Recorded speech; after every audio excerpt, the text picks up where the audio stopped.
Baik, sebelum dimulai, kita berdoa dulu. Minta tolong Teresia Octavia mimpin doa pembuka.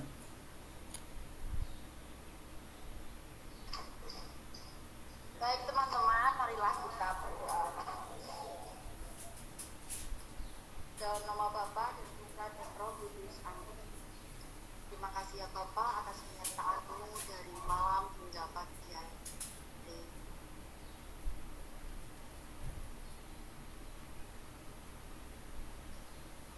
Kami akan memulai perkuliahan. Berkah akhir perkuliahan tangan-Mu dengan pengantaraan Kristus Tuhan kami. Amin. Dalam nama Bapa dan Putra dan Roh Kudus. Amin.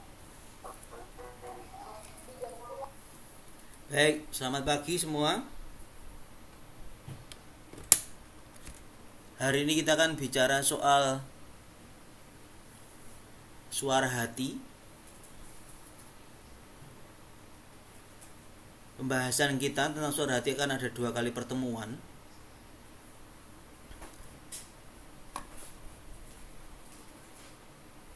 Pertemuan pertama akan dibuat hari ini. Kita bicara suara hati secara filosofis. Lalu nanti setelah UTS kita akan masih melanjutkan topik diskusi kita tentang pembahasan suara hati secara teologis begitu. Nah, nanti untuk bahan UTS sampai pada suara hati ini. Mari silahkan kelompok yang presentasi untuk memulai presentasinya. Silahkan.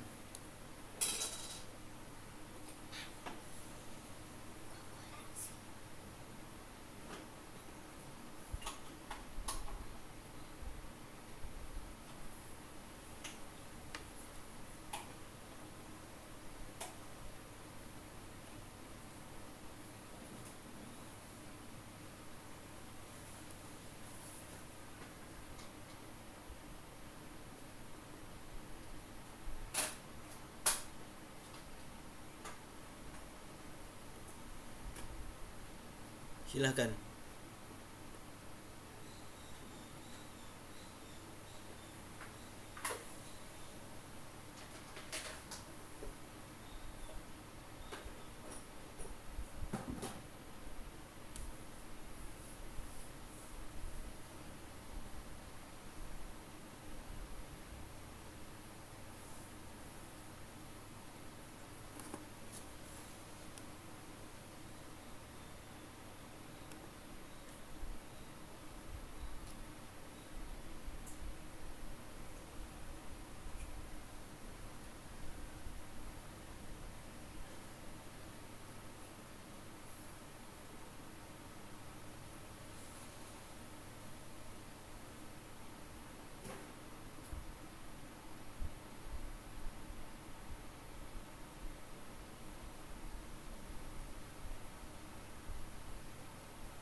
PPT-nya kok tentang iman?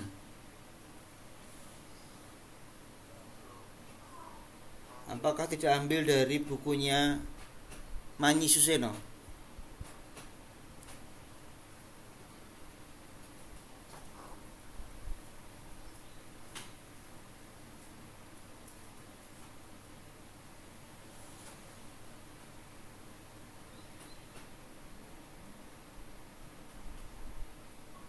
Baiklah, kami dari kelompok 8 itu kami akan mempresentasikan tentang tulisan suara hati dan iman.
Keputusan suara hati dan iman. Bagi orang beriman, keputusan suara hati dapat merupakan sebuah perwujudan iman, yaitu di mana kesadaran moral, perbuatan moral, atau suara hati. Yang pertama itu istilah suara hati, di mana itu tidak dibedakan dengan tiga struktur kesadaran moral yang digarisbawahi sebagai kesadaran akan kewajiban yang bersifat mutlak dan bertanggung jawab. Maka bahwa kesadaran bukan semata-mata pengertian melainkan perbuatan. Inti moralitas adalah perbuatan yang bertanggung jawab, yakni itu dalam kesadaran dan bebas. Maka dalam perbuatan moral mesti tertampung juga kesadaran moral. Yang kedua itu suara hati menjalankan dua fungsi yang menentukan nilai dan keputusan untuk bertindak. Yang pertama itu setiap perbuatan manusia ingin mencapai sesuatu, bagaikan tujuan atau menciptakan sesuatu bagaikan hasil untuk memperoleh sesuatu yang berharga, di mana sesuatu itu adalah sasaran perbuatan yang bernilai baik atau buruk. Yang kedua itu berdasarkan pertimbangan atau orang biasanya memutuskan dan bertindak yang dibentuk kehendak dan niat praktis untuk memilih salah satu kemungkinan dan tidak memilih yang lain.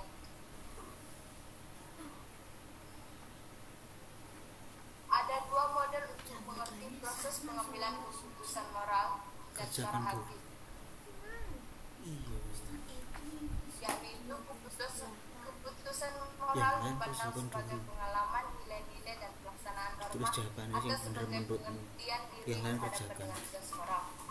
Di mana itu, menurut model pengertian yang pertama itu, suara hati sering kita pandang sebagai kemampuan untuk menampung norma-norma moral, atau dengan cara suara hati menanggung nilai-nilai dan sebagai kemampuan untuk menerapkan norma-norma pada situasi dalam perbuatan, di mana keutamaan suara hati untuk menampung semakin banyak norma yang bermutu, untuk semakin peka dalam mengingat norma-norma yang berhadapan dengan situasi, untuk semakin seksama dalam menerapkannya. Pandangan ini menaruh perhatian untuk proses pernyataan atau keputusan penilaian. Yang kedua itu model kedua berpangkal pada pengertian, di mana dipercayakan pada manusia sendiri, ditanggung dan dipertanggungjawabkan sendiri.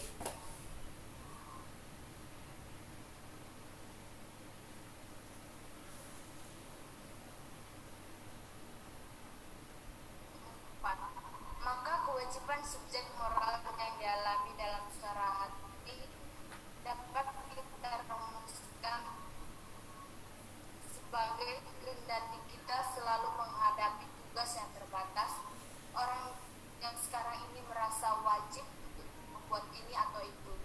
Sayalah yang harus berbuat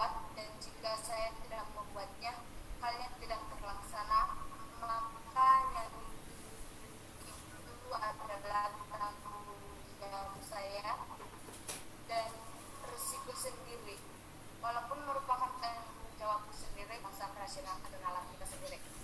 Keterangan ini, fungsi suara hati dapat dirumuskan secara ringkas, yaitu mempribadikan perbuatan dan tugas. Karena suara hati itu tugas objektif menjadi perbuatan pribadi, kelakuan sehari-hari yang lahiriah jadi hidup dan bertanggung jawab. Suara hati bebas namun tidak melihat, netral atau sewenang-wenang.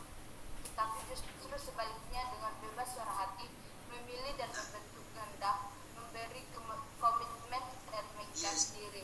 Karena dorongan suara hati, orang dibuatkan untuk melaksanakan keputusan melawan rintangan-rintangan yang dapat muncul.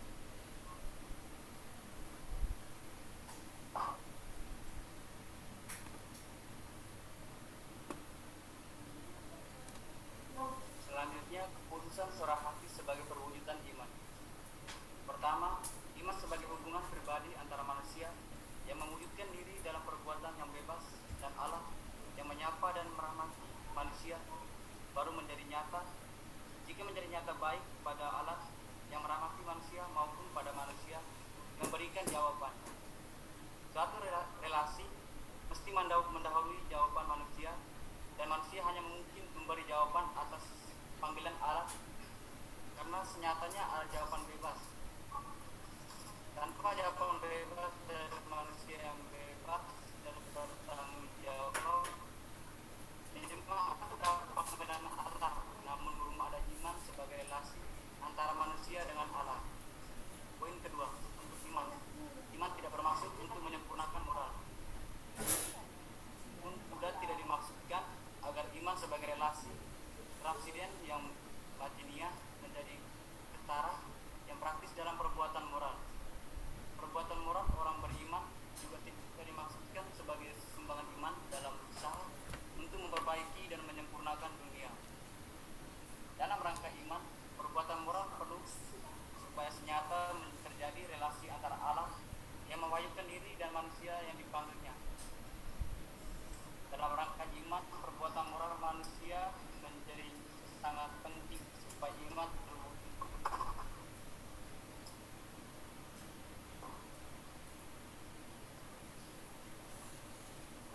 Poin ketiga, dalam perbuatan moral, iman mendapatkan wujudnya, iman menjadi nyata. Namun dalam arti lain, iman mendapatkan wujud dalam perbuatan moral.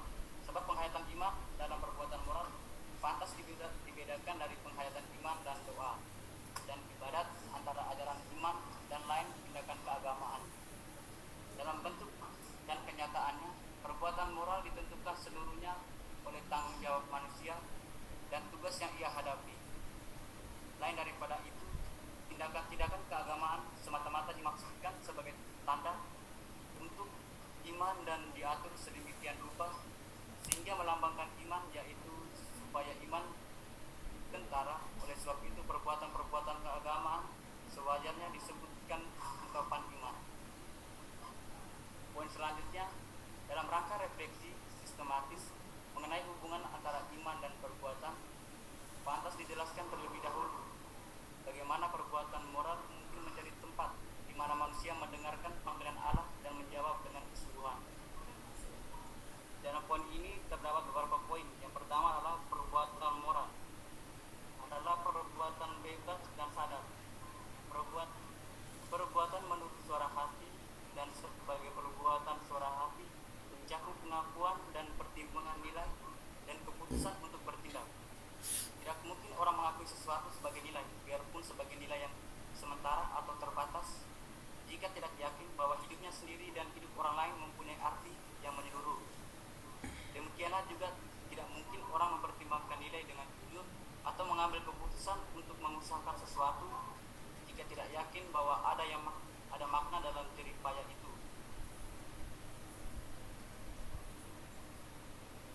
Secara implisit dalam setiap perbuatan moral mesti dihayati dan dibina suatu keyakinan dasar bahwa orang berhak untuk tidak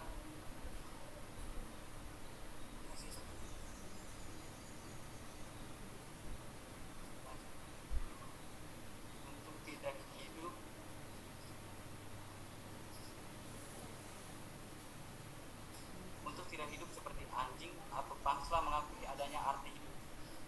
dan bahwa ada tujuan bagi usaha yang pantas dikerjanya.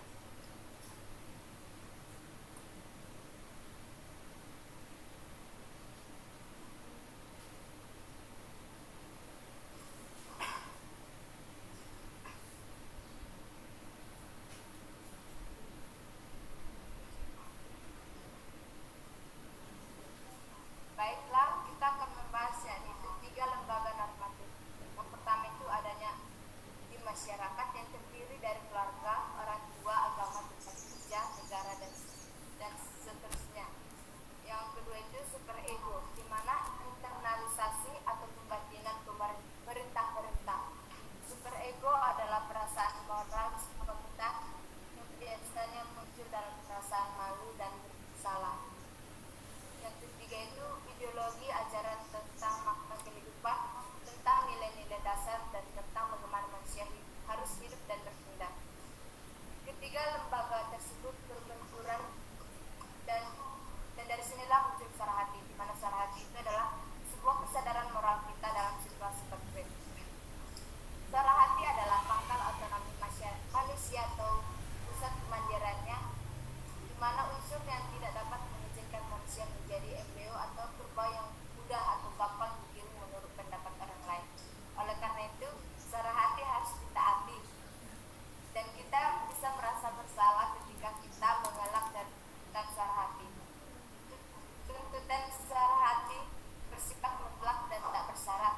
Sarahati memuat tuntutan mutlak untuk selalu bertindak dengan baik, jujur, wajar dan adil, apapun biayanya dan apa pendapat lembaga normatif.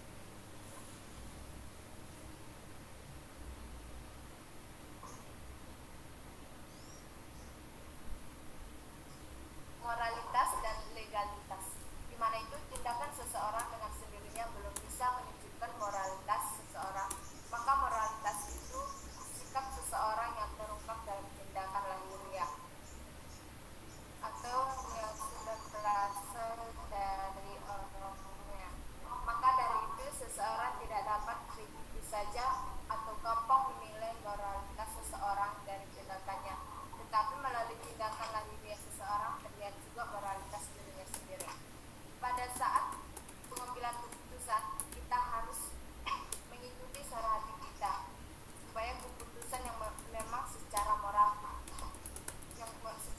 salah, tetapi yang disalahkan secara moral itu adalah kalau persiapan keputusan kita itu kurang teliti atau kurang terbuka atau terlalu mudah terpengaruh. Dan dari sini adanya sebuah tekan moral itu, di mana kemampuan untuk mendengarkan secara hati dan bertindak sesuai dengannya serta tergantung pada kita apakah dapat membebaskan kita dari penguasaan oleh segala macam emosi serta dorongan tradisional atau naral yang terus-menerus merongrong kesatuan otak kita. Poin selanjutnya, pada dirinya sendiri kepercayaan dasar tidak merupakan iman. Bahkan kepercayaan dasar tidak menuju pada iman, dan iman tidak disimpulkan dari keyakinan suara hati yang mengakui nilai-nilai dan mengambil keputusan dan langkah.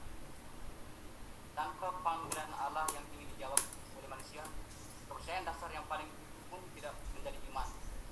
Selanjutnya, dalam tata keselamatan yang aktual ini, pengalaman religius manusia dan keterarahannya kepada yang transiden tidak mungkin dipisahkan dari rahmat Allah yang menempuh perjalanan sejahtera dengan manusia dan yang memanggil manusia dalam Yesus Kristus dalam tata keselamatan sekarang ini.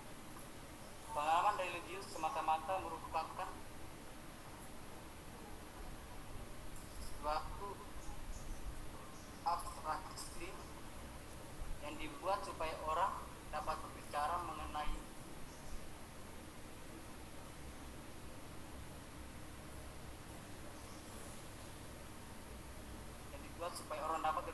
rahmat Allah sebagai pemberian yang cuma-cuma untuk mengenai jawaban iman manusia yang bebas. Dan selanjutnya, kepercayaan dasar dan keteraraan kepada non-transiden yang merupakan salah satu sifat dasar. Kepercayaan dasar itu adalah ciri-ciri dari suatu usaha manusia, dan sambil menghayati usaha tersebut, manusia mencari Allah dan dalam arti tertentu sampai pada Allah, maka menjadi iman yang tidak memberikan pengarahan konkret pada hidup kita, itu merupakan motivasi bagi perbuatan. Kepercayaan akan kasih merupakan daya dorongan bagi perbuatan kita dan perbuatan arah hidup, dan iman membangkitkan gairah baru untuk berbuat.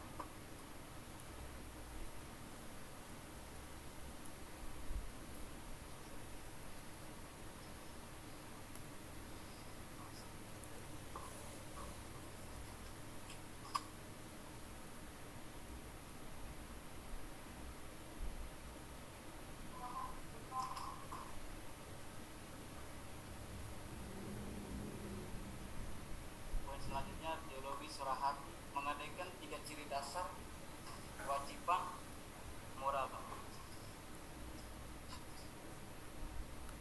atau kebebasan dalam tanggung jawab, kesadaran mutlak, kesanggupan untuk memikul risiko sendiri,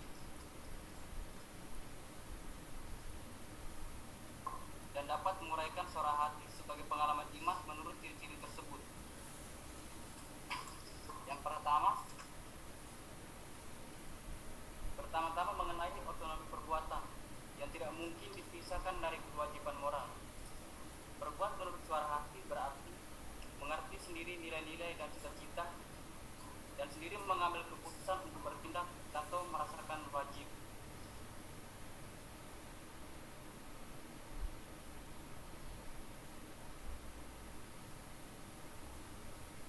Aku pribadi, titik yang tidak berdimensi itu menjadi cahaya untuk memungkinkan keputusan konkret, dan atas dasar keputusan tersebut berhentilah segala usaha pertimbangan suara hati yang lebih lanjut. Pada suara hati menjadi nyata, manusia mengambil keputusan pribadi dan dituntut untuk menjadi diri sendiri atas tanggung jawab sendiri. Pun selanjutnya, perbuatan moral dapat dipandang sebagai tindakan transisi diri manusia, dan itulah dalam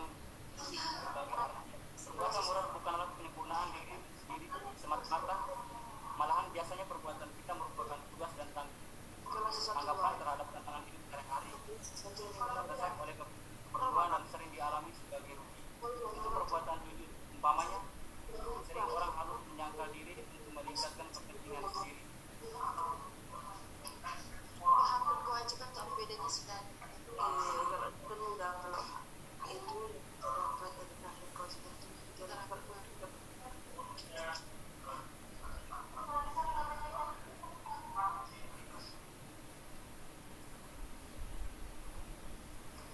Dan selanjutnya, mantapkan arah diri dari perbuatan moral.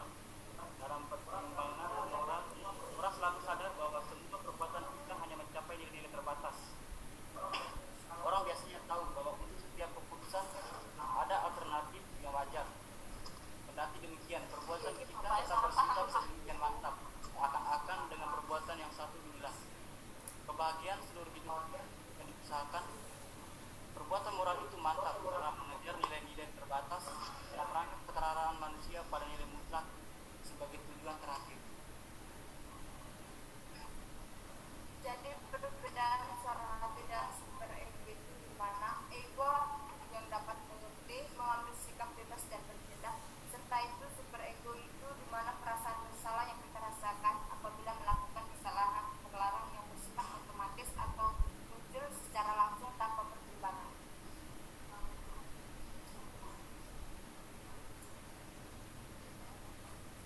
Sekian yang dapat kami presentasikan. Jika ada pertanyaan, kami buka sesi pertama. Baik, Silverius dan Rotua.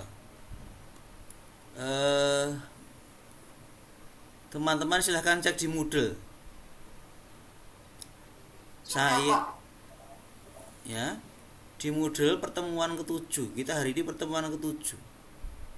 Dan saya belum pernah upload sama sekali bacaan tentang suara hati dan iman, bahkan juga video tentang penjelasan suara hati dan iman.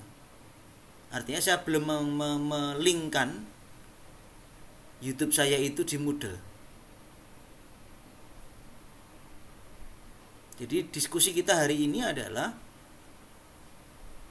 pembahasan suara hati secara filosofis dari tulisan Romo Manyi Suseno, bukan dari tulisan Kiser. Dan di pertemuan 9 saya belum sama sekali mengupload apapun. Saya baru sampai upload pada pertemuan ke-7.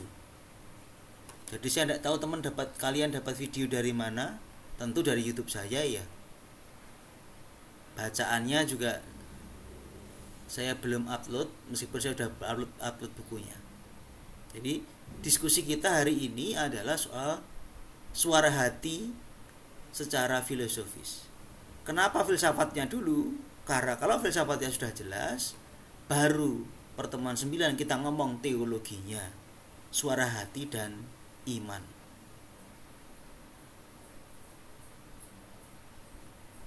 Silakan kelompok penanggap untuk bicara. Atau mungkin ada apa yang teman-teman tangkap dari materi topik 7. Jadi teman-teman sekali lagi acuannya di Moodle ya. Bukan acuannya kakak kelas, bukan acuannya yang lainnya, tapi acuannya pertama-tama di Moodle.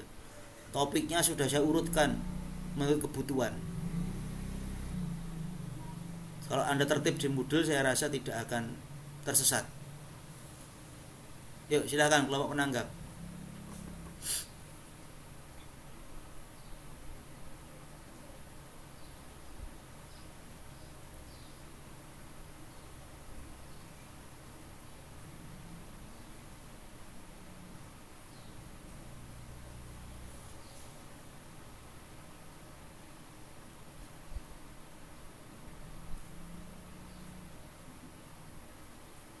Baik Pak, saya akan menanggapi, tetapi saya akan menanggapi melalui refleksi kritis saya Pak. Ya, silakan. Oke, ya tentang suara hati, di sini dituliskan tentang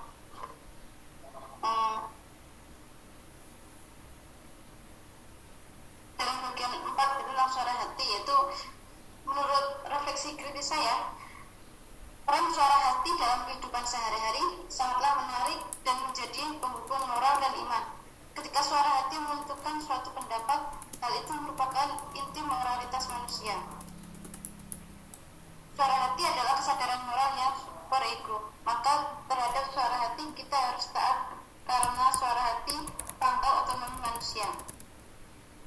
Yang menjadi dasar perkembangan suara hati kita adalah adanya berbagai pihak masyarakat, pihak keluarga, dan orang tua kita. Tetapi yang terpenting dalam perkembangan suara hati ialah psikologi kita. Semua kembali lagi berasal dari pihak kita. Mungkin orang lain sedang mengerjakan pekerjaan pribadi. Kita belajar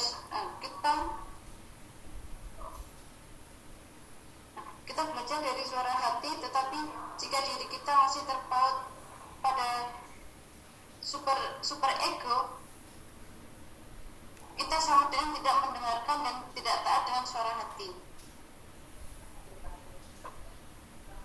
Sekian, terima kasih. Baik, terima kasih Suster. Suster menyampaikan beberapa poin yang ditangkap dari penjelasan tentang suara hati. Ada soal super ego, ada soal keputusan moral dan sebagainya. Oke, anggota kelompok yang lain? Pak. Silakan.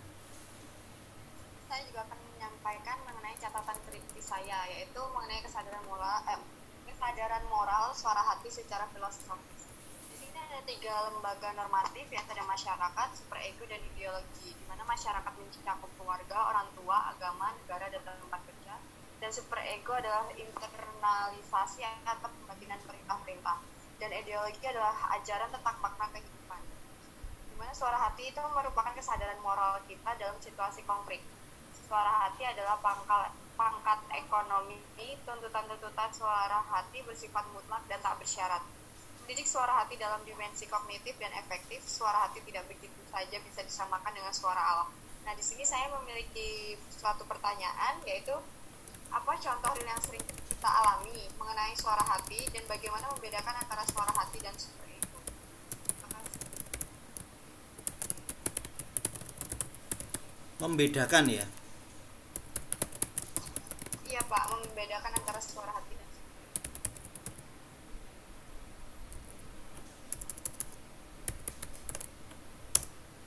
Oke. Saya juga Pak, Silahkan. saya juga mau menyampaikan catatan pribadi saya tentang suara hati. Yaitu suara hati adalah kesadaran moral kita dalam situasi konkret.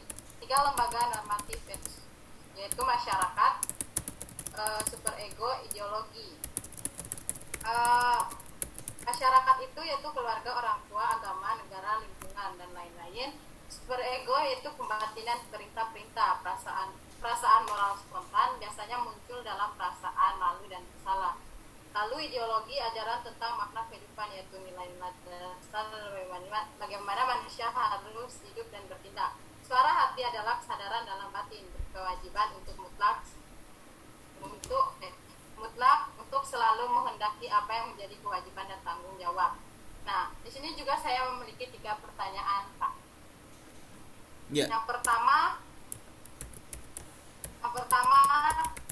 semisalnya kita menolak suara hati kita demi kepentingan diri kita, seperti yang telah Bapak contohkan dalam video itu mengenai seorang yang berangkat ke sekolah lalu melihat orang yang kecelakaan, kemudian hanya ada dia di situ karena dia takut dihukum atau takut menerima konsekuensinya karena dia terlambat, maka dia tidak menolong orang kecelakaan ini. Apakah ini perbuatan dosa atas hal tersebut atau tidak? Karena suara hati kan adalah kesadaran dan kewajiban yang bertanggung jawab. Itu pertanyaan saya pertama. Lalu pertanyaan saya yang kedua, apa yang dimaksud oleh Immanuel Kant dengan imperatif, hipotesis atau perintah yang bersyarat? Seperti apa itu? Lalu yang ketiga,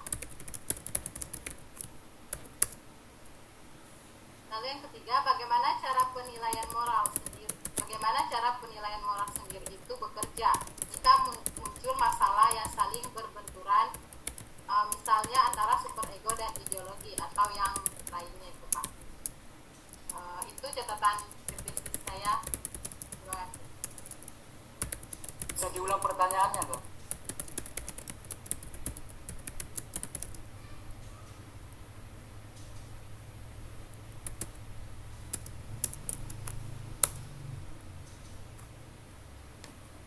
Pertanyaan sudah saya ketik di chat.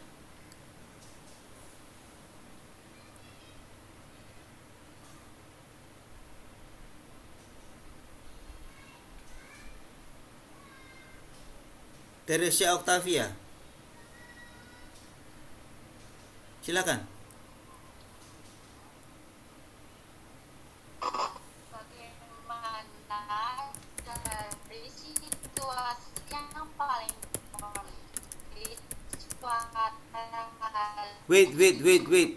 Suaranya dipertanggungjawabkan. sebentar, Teresia. Suaranya flanger gitu. Jadi seperti kaset panjang pelan banget gitu lah. Bisa diulang, coba diulang. Teresia. Maaf Pak, Teresia sedang mengetik Pak. Oke. Karena jaringannya tidak memungkinkan. Oke. Ya, diketik saja.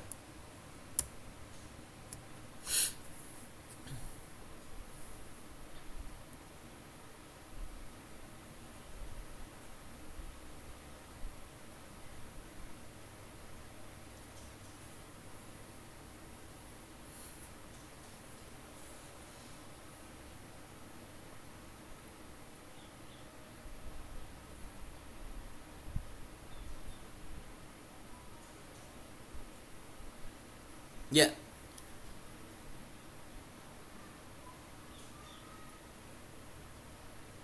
Bagaimana? Jadi kalau pertanyaan Tere soal bagaimana mempertanggungjawabkan suara hati gitu ya. Sederhananya begitu ya.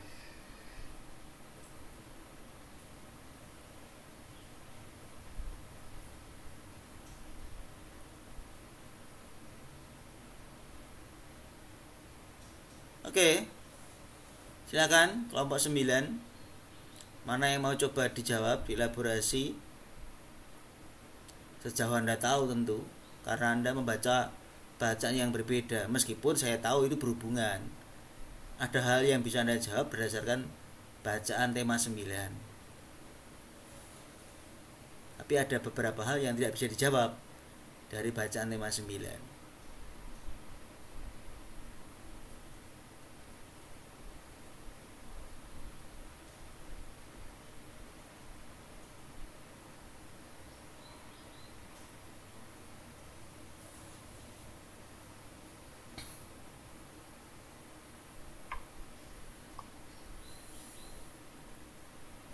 Bu Ansika mau bicara?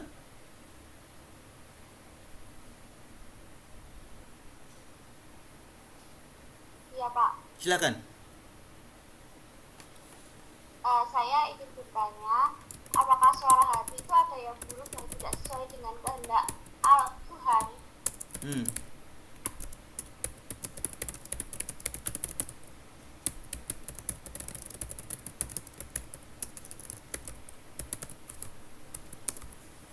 Oke.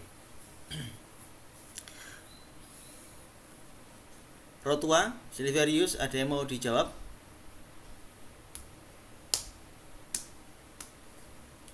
Semua pertanyaan sudah tertulis di chat.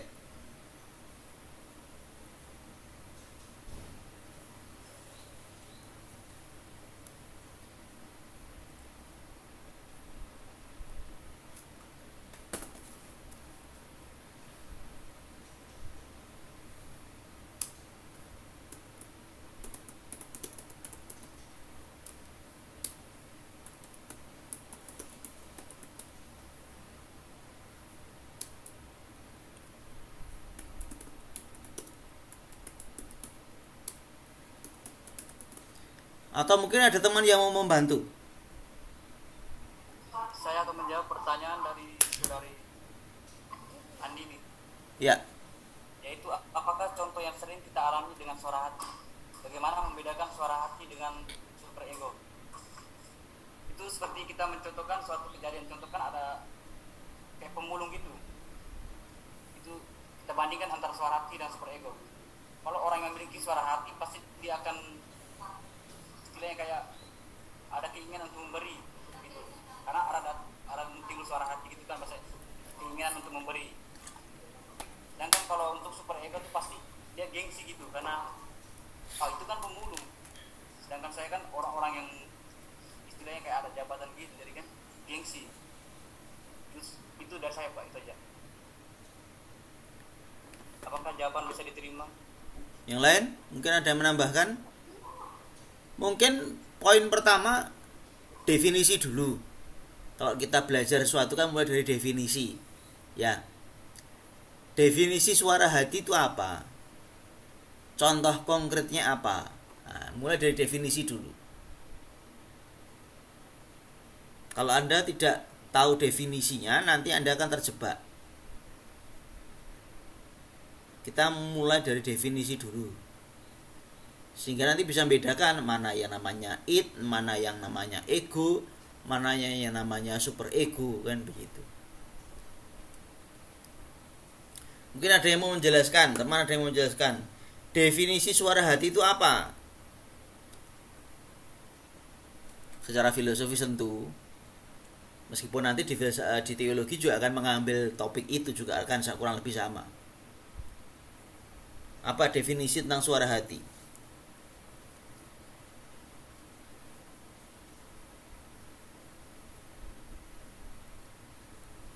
Silakan.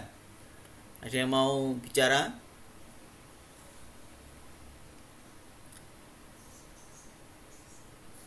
Definisi dulu. Supaya ini clear dan distinct dulu.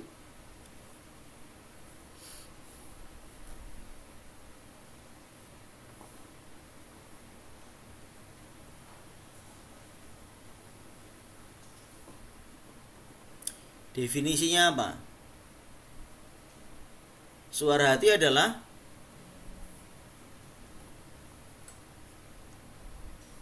Saya mau coba Pak. Silakan Sylvia Pascalita. Jadi suara hati ini adalah kesadaran moral kita dalam situasi yang konkret yang menjadi pangkal otonomi manusia. Suara hati ini berasal dari akal budi yang dimiliki oleh manusia yang digunakan untuk melihat dan merefleksi.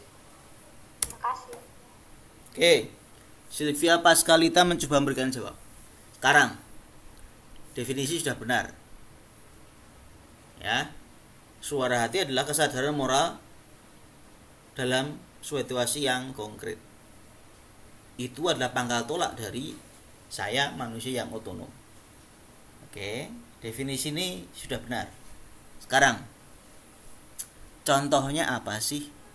Nah, supaya definisi menjadi make sense, maka pertanyaan berikutnya adalah contoh suara hati itu apa?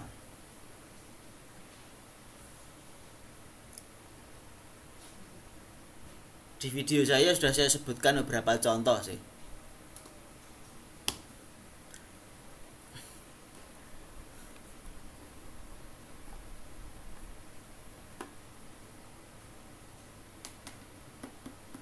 Supaya bisa menjawab pertanyaan Romaldis tadi. Contohnya apa? Suara hati itu.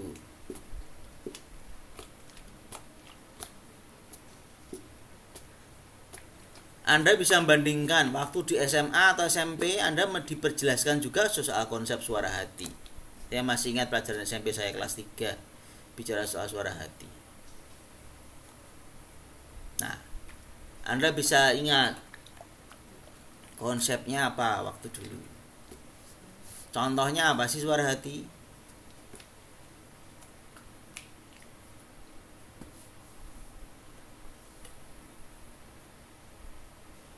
Baiklah, saya akan menjawab pertanyaan dari saudari Andini di mana contoh suara hati itu seperti apa? Jadi contoh suara hati itu kita yang bisa membedakan antara baik atau buruknya atau kesadaran moral kita. Jadi contohnya itu gimana itu ada kita lihat atau di depan kita teman kita yang mengalami kesusahan, pasti di suara hati kita, contohnya itu dalam hal mencuri dulu. Dalam hal mencuri itu di mana ada teman kita yang ingin mencuri. Saya sendirilah sebagai contohnya itu, saya pengen mencuri yang bukan hak milik saya. Jadi di dalam diri saya atau kebutuhan saya harus mengambil hak milik orang lain, atau saya akan mengambil pulpennya dia. Tetapi suara hati saya itu berjalan dengan lancar atau berjalan dengan baik, itu dimana saya harus bisa membedakan baik atau buruknya. Jadi suara hati saya itu mengatakan, jangan, itu perbuatan yang salah atau dosa, nanti kamu akan terjerumus ke dalam dosa. Apakah saudari Andini dapat menerima contoh?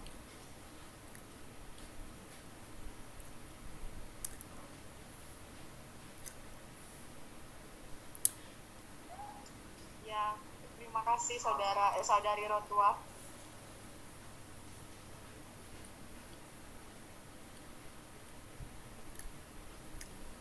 Penjelasannya masih keliru kalau begitu. Karena pertanyaan Romaldis ini penting.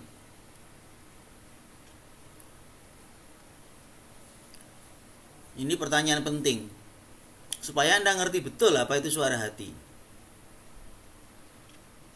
Apakah kalau Anda mau mencuri,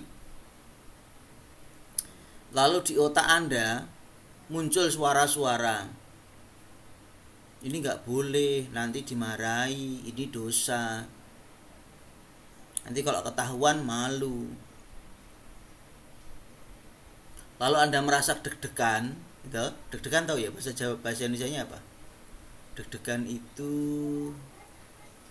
jantung berdebar-debar begitu ya. Kalau Anda mau mencuri lalu jantung berdebar-debar, ada perasaan takut di situ. Apakah itu suara hati?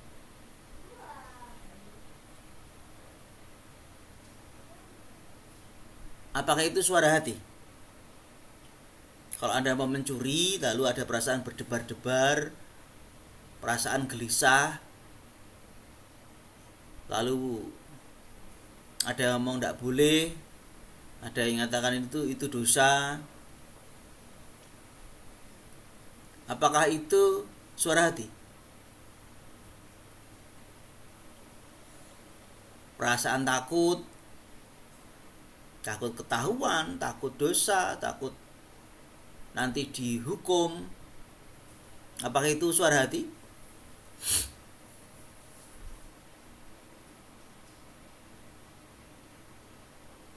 Boleh coba menjawab, Pak? Silakan. Itu termasuk ke super ego. Kenapa super ego? Atau sebetulnya super ego itu apa?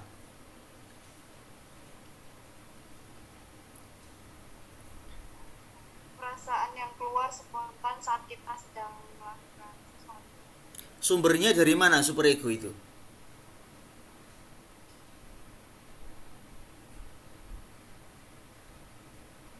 Dari perasaan diri sendiri, Pak. Siapa yang menumbuhkan super ego? Diri kita sendiri. Bukan. Siapa yang menyebabkan super ego manusia itu tumbuh? Ada, eksis. Allah, Pak. Bukan.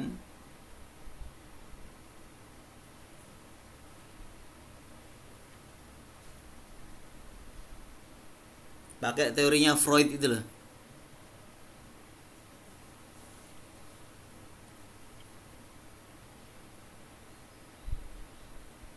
Siapa yang membuat super ego muncul? Super ego berasal dari mana?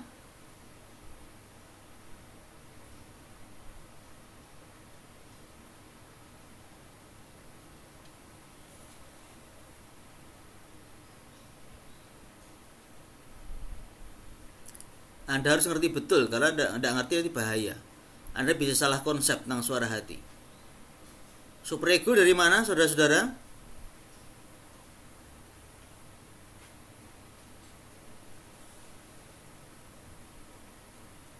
Ayo dibuka bacaannya. Ayo, Fajar, Patrick, ya silakan. Dari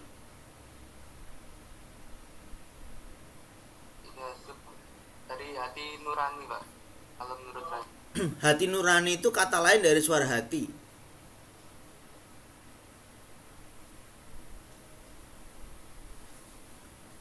Oke, saya ulang pertanyaannya kembali. Super ego itu dari mana, saudara-saudara? Tadi saya sudah kasihkan contoh. Romaldi sudah mendefinisikan bahwa itu adalah super ego, bukan suara hati.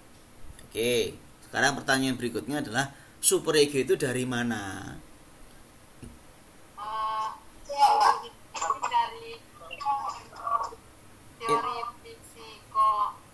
psikoanalisis.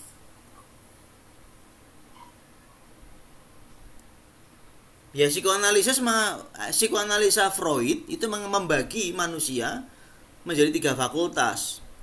Ada id, ego, dan super ego. Super ego itu dari mana? Akal budi, Pak. Akal budi?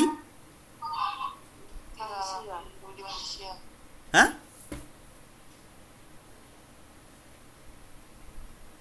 Akal budi? Bukan. Itu, Pak. Super ego menyatakan diri dalam perasaan malu dan bersalah yang muncul secara otomatis dalam diri kita apabila kita melanggar norma-norma yang telah kita batinkan itu. Ya, pertanyaannya yang batinkan siapa? Diri kita. Kesadaran moral, Pak. Apa? Yulia? Kesadaran moral, Pak.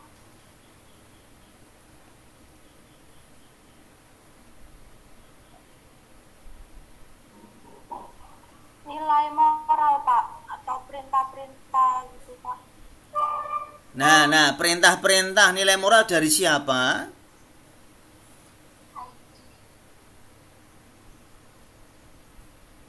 Dan masyarakat. Masyarakat? Kurang spesifik.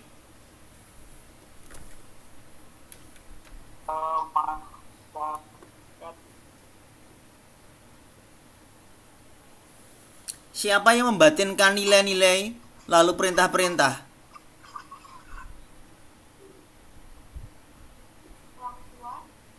Orang tua. Terus siapa lagi?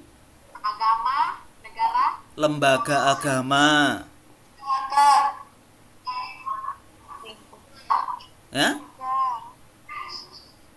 Keluarga. Jadi intinya adalah soal otoritas. Intinya otoritas. Setiap orang yang punya otoritas itu akan membatinkan nilai. Ya. Kalau Anda sejak kecil di rumah selalu dimarahi kalau Anda mencuri, ya, maka ketika Anda tidak bersama dengan orang tua, Anda kalau mau mencuri, muncul otomatis tadi, suster katakan tadi, muncul otomatis perasaan takut, ya kan? Itu karena dibatinkan oleh orang tua Anda. Kalau oleh lembaga agama Anda diberi perintah untuk setiap minggu ke gereja, akibatnya muncul superego. Kalau Anda ada ke gereja hari Minggu, Anda merasa bersalah, merasa berdosa, merasa tidak baik, kan begitu.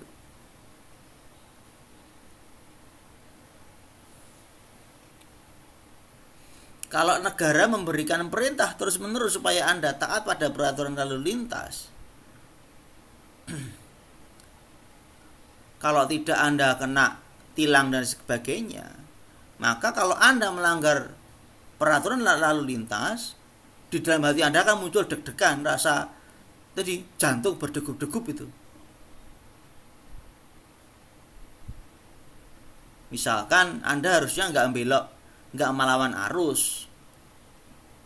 Nah, Anda bisa melawan arus, tapi mungkin hatinya lalu nggak nyaman, kan begitu.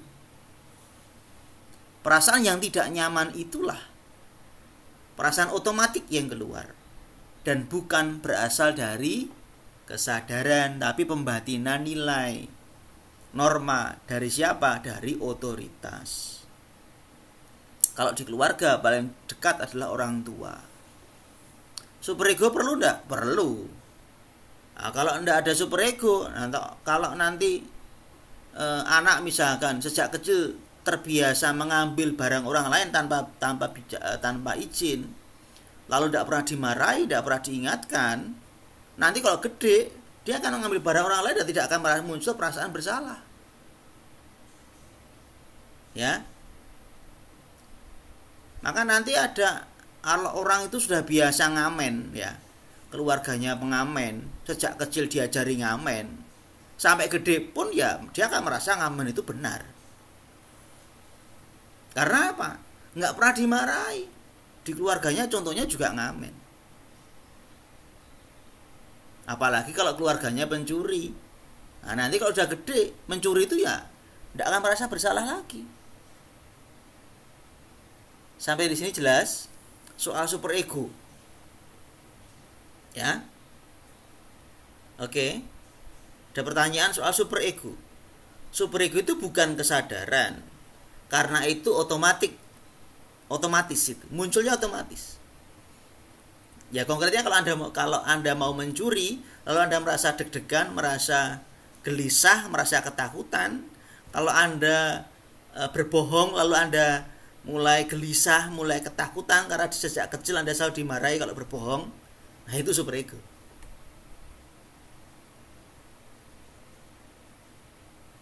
Otomatis itu, nggak usah berpikir, itu otomatis muncul. Nah, itu namanya superego. Ada pertanyaan soal ini? Saya mau bertanya Pak mengenai superego itu. Ya. Nah, itu dilatih ya bisa dilatih bisa dalam keluarga kan Pak, pasti sejak kecil. Nah, terus bagaimana dengan orang yang punya penyakit itu Pak? Klepto. Ya itu bagaimana? Apakah ya itu apakah bagaimana ya? Apakah memang mereka dia itu tidak apakah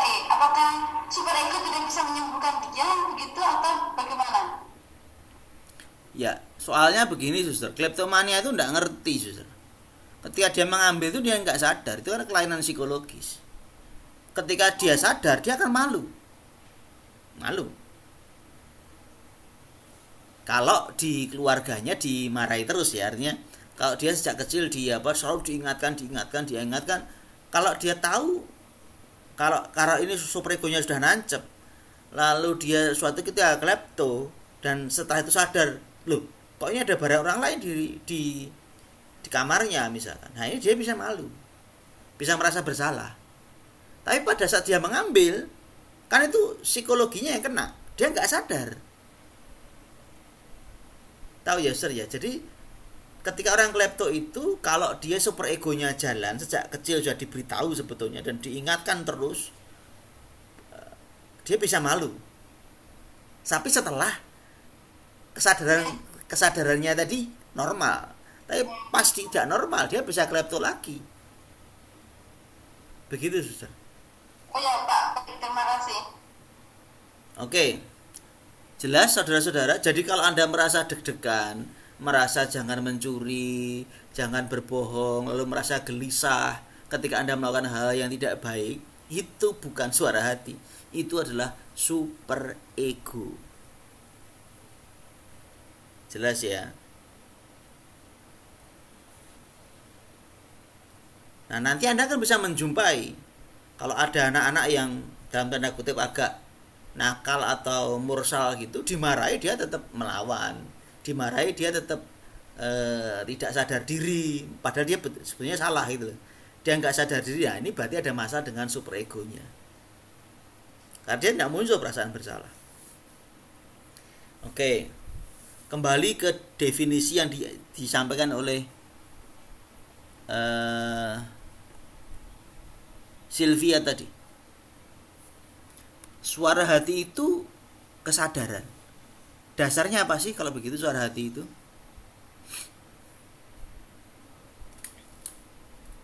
Dasarnya apa? Akal budi, Pak. Akal budi. Ya. Berpikir, menimbang-nimbang, mempertimbangkan. Maka suara hati itu sifatnya bagaimana? Sifatnya sadar, ya, bukan kegelisahan, bukan jantung yang berdebar-debar, bukan, tapi kesadaran, sadar. Nah, pertanyaan ketiga. Pertanyaan ini tadi juga bisa menjawab pertanyaan Yulia Stuti. Kapan suara hati muncul?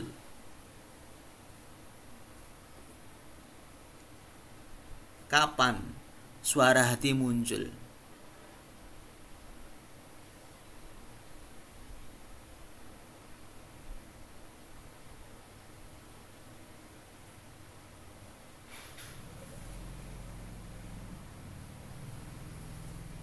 Kapan suara hati muncul? Silahkan, ada yang mau mencoba. Kapan suara hati muncul?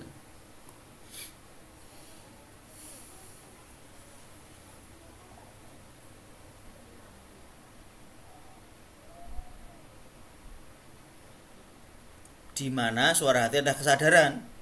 Dasarnya tadi Sylvia ada matan akal budi. Kapan suara hati muncul? Ayo.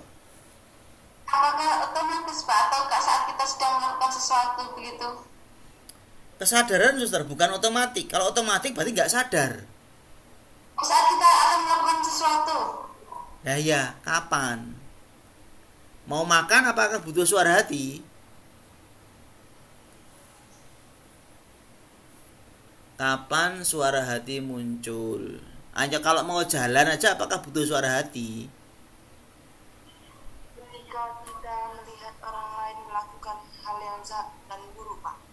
Ketika apa? Orang melihat? Jika melihat orang lain melakukan hal yang jahat dan juga hal yang buruk. Karena suara hati itu tujuannya untuk sebagai arahan melihat hal yang baik dan buruk. Bukan. Kapan suara hati muncul?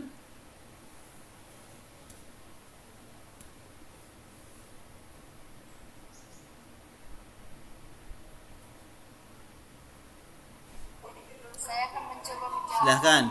Itu di mana ketiga lembaga normatif yaitu masyarakat, superego dan ideologi itu berbenturan, Pak, dan disitulah munculnya suara hati. Contohnya,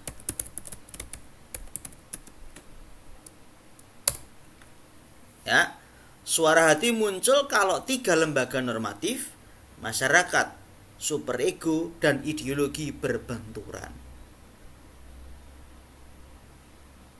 Contohnya, kapan ada keadaan di mana masyarakat, superego, ideologi berbenturan?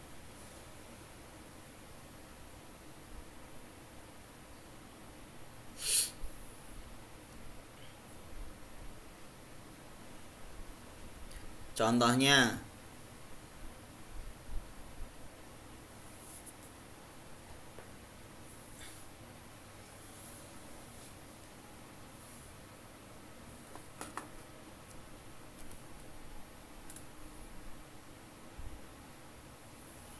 yuk, kapan 3 lembaga normatif ini berbenturan? Contoh konkretnya, silakan. Contohnya itu kan Pak, di mana itu saya berangkat dari rumah itu waktunya udah mepet, tapi saya di perjalanan itu ada suatu kecelakaan di mana saya mau punya 2 pilihan, di mana itu saya menolong tetapi saya terlambat ke sekolah, atau saya tidak menolong, saya tidak terlambat ke sekolah, Pak. Oke. Ada yang memberikan contoh yang lain? Itu salah satu contoh yang saya sebutkan di video saya. Ada yang lain? Contoh yang lain supaya Anda makin paham. Kapan sih 3 lembaga ini bertabrakan?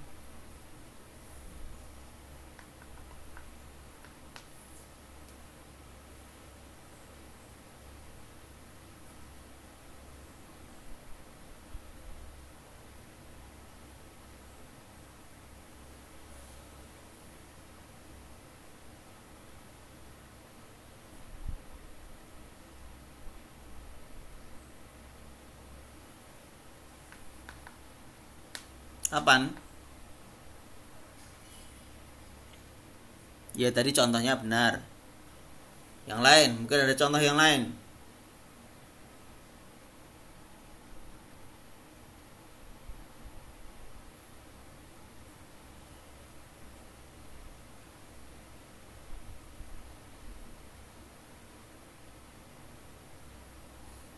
Misalkan Anda bekerja sebagai PNS di sebuah kantor. Tugas Anda adalah bagian pencatatan, keuangan, dan pelaporan.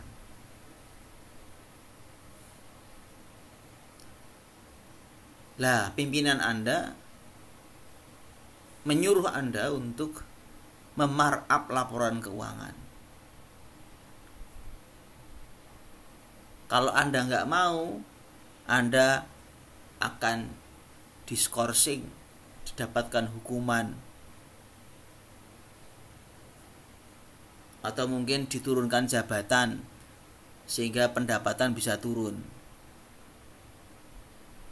Kalau Anda mau, Anda dapat bonus, tapi dengan memarkup laporan keuangan. Nah, nanti tentu bosnya dapat keuntungan juga.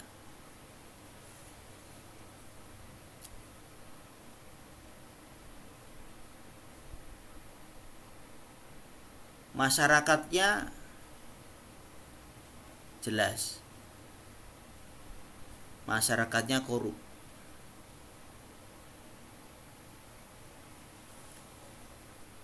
Kalau Anda terlibat dalam korup, keluarga Anda selamat. karena Anda tetap dapat mendapatkan pendapatan, ya kan? Tapi kalau Anda tidak ikut korup, Anda bahkan bisa dihukum, Anda bisa mungkin malah dijatuhkan ke penjara, dibuatkan masalah, bahkan mungkin bisa dicopot dari jabatan Anda, dan keluarga Anda menjadi tidak bisa hidup.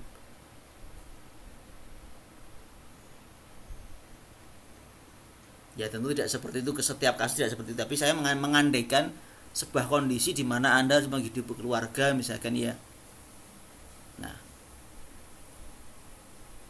Anda mau bagaimana? Mau markup keuangan atau tanggung risiko tidak mau markup laporan keuangan, dan tentu akan mendapatkan banyak ancaman. Dan bisa artinya berhentinya pendapatan ekonomi keluarga. Gampang kok orang mau menghentikan orang bekerja itu gampang sekali. Dibuat aja kasus. Wong orang itu bisa kok sekarang ini ngomong pembakaran gedung gitu. Yang bakar bukan dia, tapi yang dihukum dia.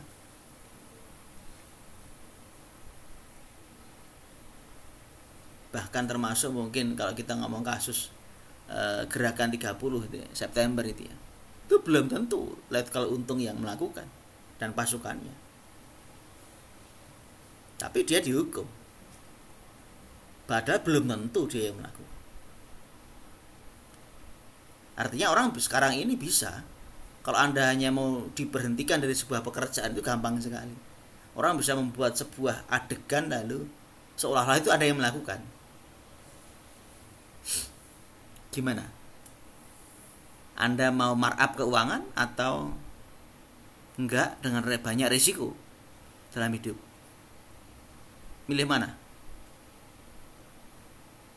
Markup keuangan, dapat untung, dihargai pimpinan, disayangi pimpinan, gaji jalan terus, tapi Anda dosa, berbohong, korup, atau berhenti, atau tidak markup keuangan, Anda akan dibenci oleh pimpinan, mungkin disingkirkan dari pekerjaan itu, atau bahkan mungkin akan dibuatkan kasus sehingga Anda di PHK dari jabatan Anda.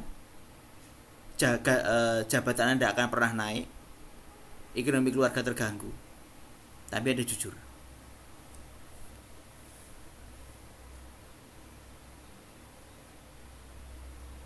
Gimana? Hidup menderita dalam kejujuran atau hidup bahagia dalam kebohongan?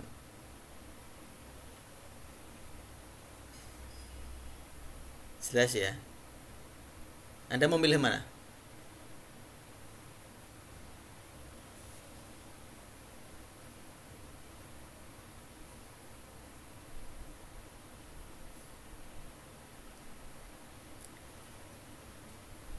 Milih mana? Kalau ada dalam posisi cerita itu, Anda milih mana?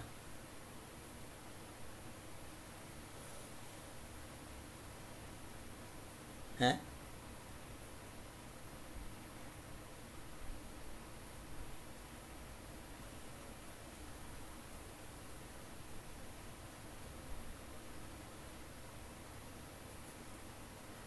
Milih bagaimana teman-teman?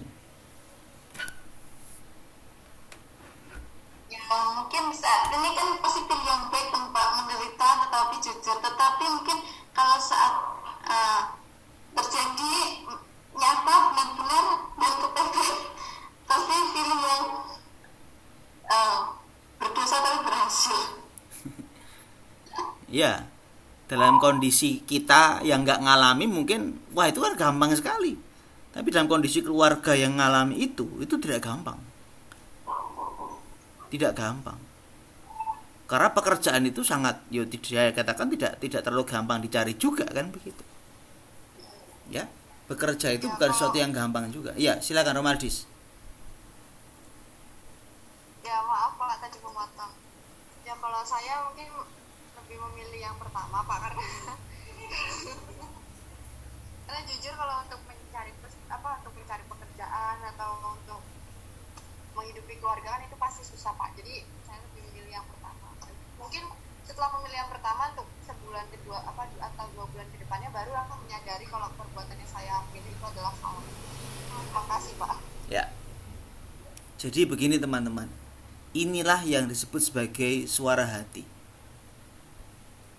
Ya. Suara hati itu kesadaran. Bukan perasaan bersalah yang tiba-tiba muncul. Suara hati itu kesadaran moral dalam suatu situasi konkret. Ada sebuah situasi konkret yang harus saya hadapi.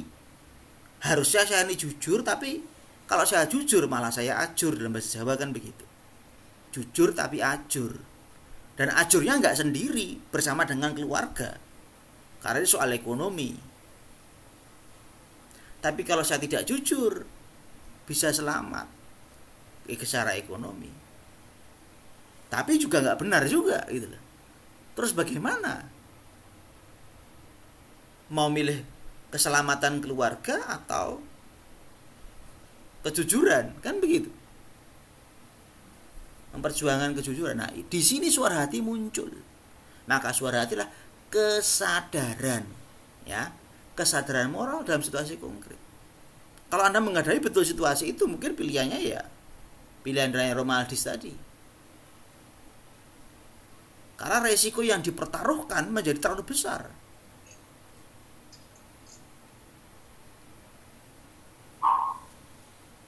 Misalkan ya, artinya, tapi setiap orang bisa punya pilihan yang lain. Ketika orang misalkan, oh saya enggak jadi bekerja di situ aja enggak apa-apa kok, saya masih punya pekerjaan yang lain, saya masih bisa ganti pekerjaan misalkan. Nah, kalau dia punya pola pikir itu ya enggak apa-apa. Kan begitu. Tapi kalau bagi orang yang merasa bahwa pekerjaan itu juga carinya juga susah, dapatnya nanti belum tentu juga, ya kan? Ini kan menjadi sangat dilematis kan begitu ya. Nah, disitulah suara hati muncul. Nah, maka dikatakan, Sylvia tadi sudah menjelaskan, suara hati ini menjadi pangkal otonomi. Kenapa?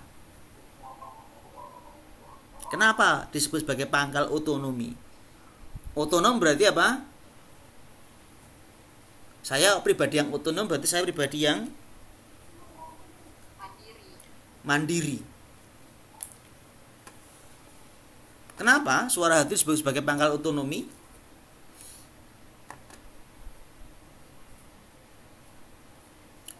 Kenapa? Karena pribadi sendiri Pak yang menentukan. Ya, karena dia menentukan. Saya nggak ikut-ikutan. Ketika Anda tadi misalkan dalam kasus markup laporan keuangan tadi, Anda memarkup laporan keuangan itu karena Anda memutuskan, ya sudah, daripada saya hancur dengan keluarga saya nanti hancur, maka saya pilih tindakan ini. Anda milih, sadar milih.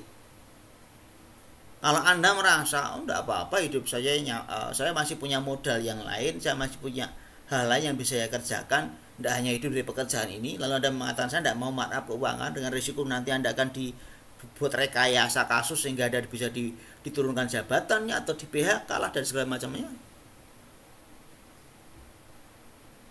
Anda memutuskan tidak mau markup laporan keuangan, ya itu Anda sadar memutuskan. Ya. Jadi suara hati adalah kesadaran moral dalam situasi konkret yang harus kita taati. Harus. Karena apa? Anda sudah mikir kok. Sudah mikir ini yang terbaik itu saya lakukan. Dengan segala macam situasi kerumitan yang ada, ini yang terbaik yang saya lakukan. Maka ini yang saya buat. Sadar dan siap dengan berbagai macam risiko yang ada. Maka Anda harus ikuti. Karena di situ Anda tidak lagi jadi kerbau, Anda tidak lagi jadi biu yang hanya sekedar ikut-ikutan orang, kan gitu. Oke. Sampai di sini jelas? Maka beberapa pertanyaan mirip gampang dijawab. Bagaimana bedakan suara hati dan superego? Nah, kalau suara hati itu kesadaran, berpikir, mempertimbangkan. Kalau superego otomatis dari perasaan rasa bersalah, dari pembatinan nilai-nilai orang tua Anda, otoritas Anda, kan begitu. Yulia Suti tadi pertanyaannya, kalau menolak suara hati apakah itu dosa? Ini bukan soal dosa dan tidak dulu. Kita tidak ngomong soal iman, kita tidak ngomong soal suara hati dan iman, kita ngomong soal Kalau you menolak suara hati berarti you jadi beo yang hanya bisa mengekor pada orang lain. You hanya jadi kerbau aja, ya ikut-ikutan. Kalau Anda menolak suara hati berarti Anda jadi orang yang tidak otonom. Tadi sudah menjelaskan. Maka jadilah orang yang ikuti suara hati. Karena suara hati itu kan pertimbangan. Anda sudah menimbang-nimbang, ambil keputusan kok tidak diikuti ya. Lalu Anda ini apa kan begitu kan? Paham ya?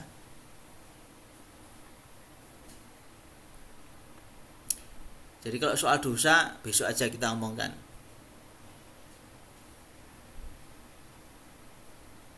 Nah, ini tadi soal benturan nilai. Soal bagaimana penilaian moral sendiri bekerja jika muncul kekuatan yang berbenturan. Nah, tadi. Jadi kalau ada nilai-nilai moral yang berbenturan ya suara hati yang muncul kan begitu. Tere tadi. Nah, pertanyaan berikutnya soal apakah suara hati dapat dipertanggungjawabkan? Bisa enggak? Bisa enggak? Suara hati bisa dipertanggungjawabkan enggak?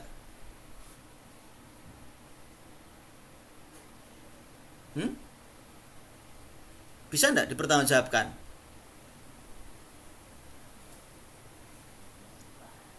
Hah? Bisa enggak? Bagaimana caranya? Bagaimana mempertanggungjawabkan suara hati?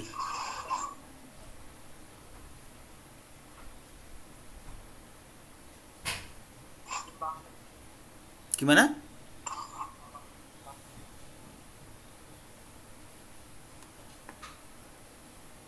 Gimana Indro? Salah satu bentuk kita mempertanggungjawabkan suara hati itu Pak, kita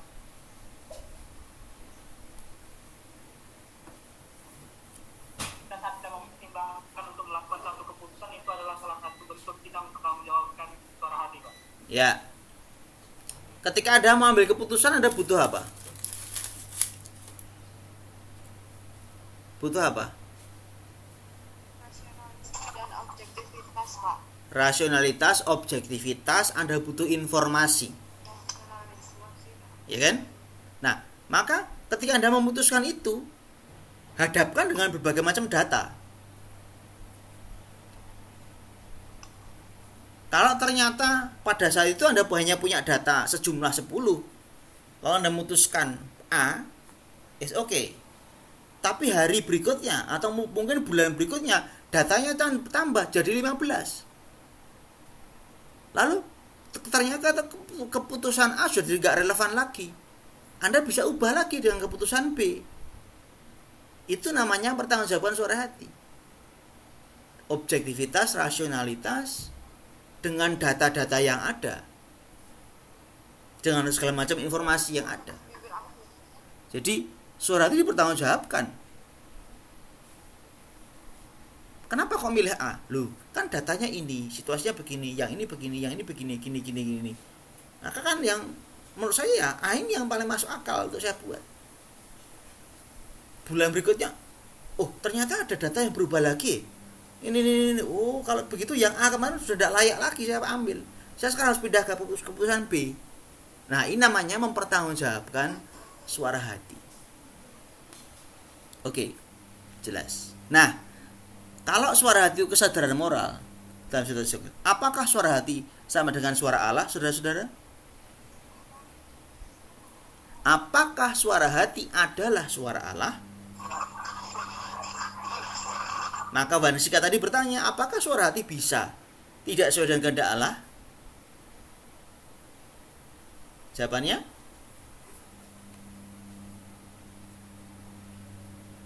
Bisa.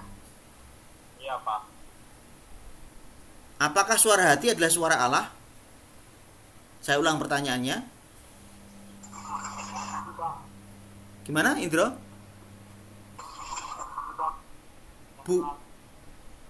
Bukan ya. Suara hati itu kesadaran, pikiran saya, pertimbangan saya. Maka bukan suara Allah. Maka suara hati bisa berbeda dengan kehendak Allah. Seperti tadi kasusnya tadi, markup atau tidak. Kalau you markup, sejahteralah keluargamu. Kalau tidak markup, hancurlah keluargamu. Kan gitu kan. Tadi Romadis mengatakan, kalau saya dalam situasi itu saya akan milih yang markup, karena cari kerjaan susah. Ya kan? Dia punya data macam-macam tentang hidupnya, tentang keluarganya, tentang pekerjaannya. Nah, dia memutuskan ini. Kan begitu. Jelas ya? Maka suara hati bisa keliru. Bisa. Karena kurang informasi. Karena nggak punya data yang cukup. Karena ketakutan. Karena pertimbangannya terbatas. Karena mungkin orangnya kurang berani. Kan begitu.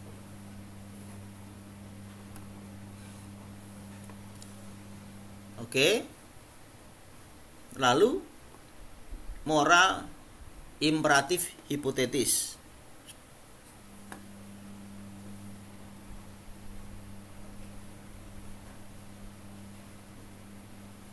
Imperatif hipotetis itu sederhananya adalah orang taat karena sesuatu dari luar, begitu. Jadi karena dorongan-dorongan dari luar. Itu imperatif hipotetis. Oke, kurang 7 menit. Apakah ada pertanyaan? Diskusi tambahan. Dan topik ini pasti keluar di ujian, meskipun saya belum buat soalnya sampai hari ini. Karena kenapa ya? Karena ini penting gitu loh. Karena ini sangat penting.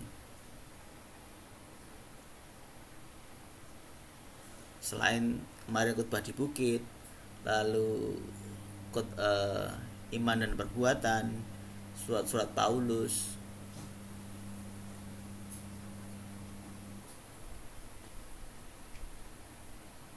Adakah pertanyaan, saudara-saudara?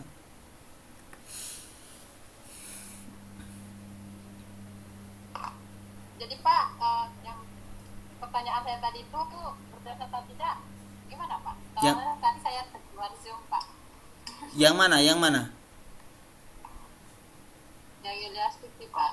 Lah ya, pertanyaannya ada 3, yang mana?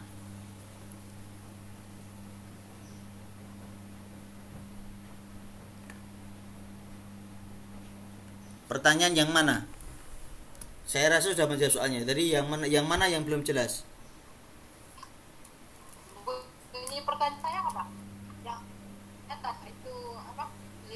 Zoom karena jaringan saya nggak bagus, jadi saya tidak di HP Pak. Jadi nggak dengar tadi. Pertanyaan saya, apakah kalau kita menolak suara hati, kita itu berdosa atau tidak, begitu Pak? Ya, kalau soal dosa atau tidak itu nanti kita bahas pada pertemuan minggu depan. Karena dosa itu kan artinya melawan kehendak Tuhan, kan begitu kan? Tapi yang jelas kita ngomong bahwa suara hati bisa keliru. Suara hati bukanlah sama dengan suara Allah. Itu jelas, sudah.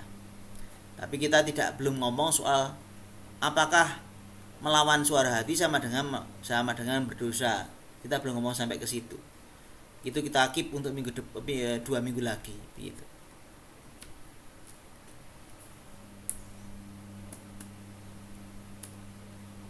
Begitu, Yulia.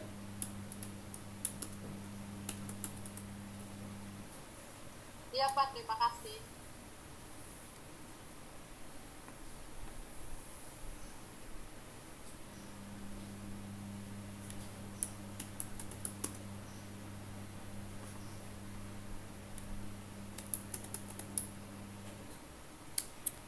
Ada komentar saudara-saudara?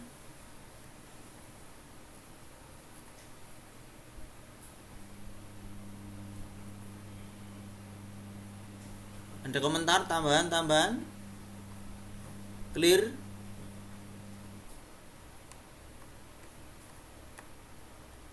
Kalau secara filosofis Anda sudah clear, nanti 2 minggu lagi baru kita ngomong soal secara iman bagaimana dalam kacamata iman. Tetap sama, cuman sudut pandangnya nanti tambah dengan saya sebagai orang beriman. Kalau sekarang kita lebih bicara secara general, secara filosofis sebagai manusia.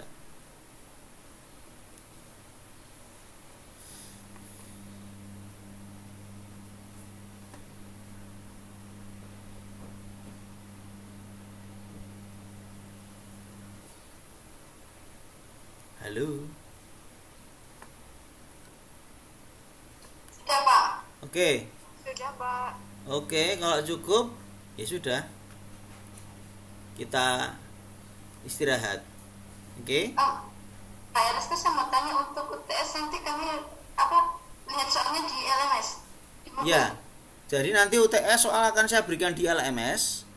Misalkan soalnya ada 5, ya nanti akan saya berikan 5 soal di LMS. Artinya setiap soal nanti dikasih satu satu soal, satu link LMS. Begitu. Nanti Anda jawabnya diketik di PDF ya. Jadi Anda ketik di MS Word lalu di save as PDF baru di attach. Setiap soal satu jawaban. Jadi saya tidak terima nanti Anda jawab semua soal lalu dikirimkan ke situ, tidak boleh. Kalau itu soal soal A, ya Anda jawab yang A, kirimkan satu file. Soal B, kirimkan jawaban B, satu file sendiri begitu. Jadi terpisah-pisah. Kenapa begitu? Karena saya akan koreksinya. Pertanyaan pertama semua dulu saya koreksi. Pertanyaan kedua semua saya koreksi. 3 supaya ada komparasi. Itu berarti perbandingan saya menjadi lebih sulit. Artinya apa? Saya kan bisa detail. Tadi si A jawabnya begini, kalau si B begini, oh yang ini kurang begini, berarti begini. Perbandingannya kan lebih adil. Bagi Anda itu berarti nilainya lebih sulit, nilainya begitu. Iya Pak. Karena langsung dikomparasi. Beda kalau dosen itu bacanya jawabanmu dari 1 sampai 5. 1 sampai ini dibaca langsung dapat nilai, ya itu nanti nggak fair nanti. Bisa lupa jawaban teman-teman yang lainnya begitu. Tapi kalau satu-satu saya bisa komparasinya lebih detail antara jawaban Anda masing-masing. Nah itu. Baik, Pak. Kalau untuk batas waktu pengumpulannya, Pak? Malam hari. Pagi soal saya buka. Nanti malam hari Anda maksimal dikirimkan jam 11.59 atau jam 11. Ya. Baik, Pak. Silahkan open book apapun. Ya. Mau buka internet silahkan, mau buka buku silahkan. Tapi kalau menjiplak jawaban teman nggak boleh. Ya. Karena saya pasti tahulah, karena saya membaca satu saya baca semua, berarti kan saya akan tahu ini jawabannya dengan teman itu bagaimana kan begitu. Selalu jawaban saya minta dasar. Dasarnya apa? Lalu applied-nya bagaimana? Jadi jangan hanya ngomong-ngomong suci. Saya tidak suka ngomong suci. Kita ngomong ilmu pengetahuan. Kita ngomong kuliah teologi. Jadi Anda harus bicaranya ilmiah juga dong. Jangan hanya ngomong bukan omong-omong suci ya. Ini bukan omong-omong suci, tapi kita ini belajar. Begitu. Jadi Anda harus bicara secara, misalkan kitab suci dasarnya ini. Kalau ditafsirkan itu begini, maka kalau di-apply nanti begini. Kalau suara hati itu konsepnya seperti ini. Kalau dalam situasi ini dia itu begini, maka berarti nanti begini. Nah gitu loh. Bicaranya harus bicara sebagai orang intelektual, bukan sebagai rohaniwan, bukan sebagai orang yang belajar spiritualitas. Beda ya. Pertimbangannya harus rasional, masuk akal, basicnya jelas kan begitu.